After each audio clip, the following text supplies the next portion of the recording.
In a move that serves as a capstone to Representative Ron Paul's colorful career, the House on Wednesday voted to have Congress Chief Investigator conduct a full audit of the Federal Reserve's shrouded decision-making process. Thank you for watching the Shakama Live show. Be sure to like the video, subscribe, and share it on Facebook or Twitter. The overwhelming 327-98 vote sends the measure to the Senate, where Majority Leader Harry Reid, Nevada Democrat, at one time expressed support for an audit, though he reportedly has changed his mind. House passage already marks a high watermark for those who for years have been pushing for an audit, led by Mr. Paul.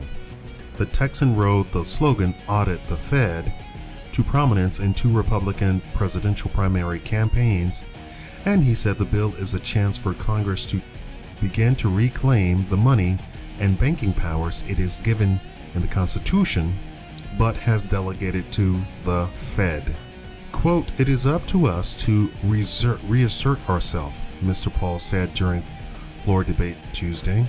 Fed Chairman Ben S. Bernanke doesn't like the prospect of such a broad audit, calling it a nightmare scenario last week and saying it would lead to politicians second-guessing his decisions. Opposition in Congress came chiefly from Democrat leaders who said they doubt the bill ever becomes law, but worried about sending a signal to financial markets that lawmakers want to intervene in financial affairs. Quote, "It seems to me what we're talking about is taking some fake punches at the Federal Reserve but not doing anything serious," said Representative Barney Frank of Massachusetts, the ranking Democrat on the House Financial Services Committee. Every top Democrat leader voted against the bill, including Minority Leader Nancy Pelosi of California and Whip Steny H. Hoyer of Maryland, along with 95 other Democrats and one Republican, Representative R.L. Turner of New York. Quote, "While I have serious concerns about the Fed's actions during the financial crisis in 2008 and the monetary easing since then, Congress should not attempt to politicize what should be an independent institution," said Mr. Turner. He said the independent agency already publishes minutes from some meetings and releases its balance sheets to the public. That wasn't enough for 238 Republicans and 89 Democrats, who broke with their party leaders to create a powerful left-right coalition in favor of a full audit. Quote, "The Fed wants to be spared a full audit," said Representative Dennis Kucinich, Ohio Democrat. "They want monetary deliberations private.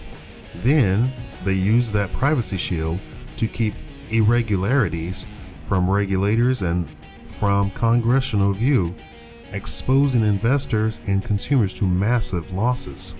The bill would grant the Government Accountability Office, which is Congress's chief investigative arm, the power to retroactively review the Fed's decision-making, particularly on monetary policy. Congress established the Federal Reserve nearly a century ago. The system, which consists of a board of governors and 12 regional banks, acts as lender of last resort to the country's banking system and is charged with fighting inflation and with promoting economic growth and employment.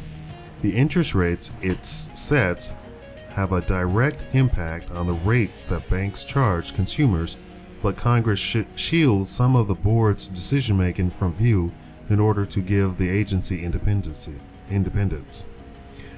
Actually, the Federal Reserve is not an agency of the United States. It is a private bank.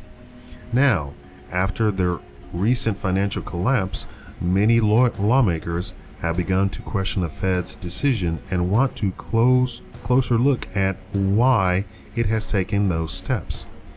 Mr. Frank, though, said that giving the GAO powers to look at monetary policy is a precursor to Republicans trying to change the Fed's mission overall to focus solely on monetary policy, not employment. The bill marks a major win for Mr. Paul, who is retiring from Congress this year after 12 terms and 3 presidential runs.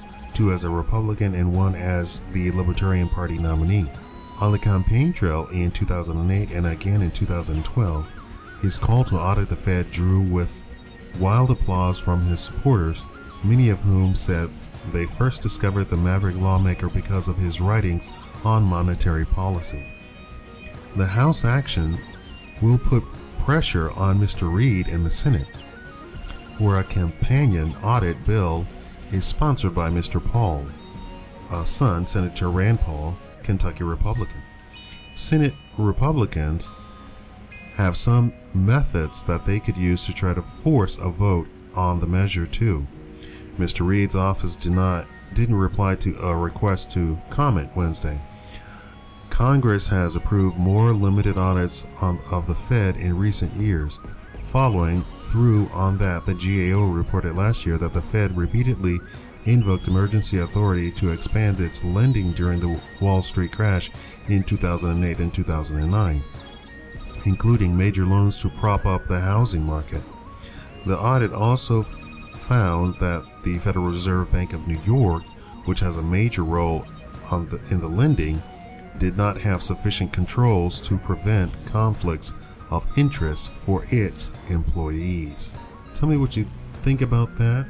And this is information dated Wednesday, July 25th, 2012.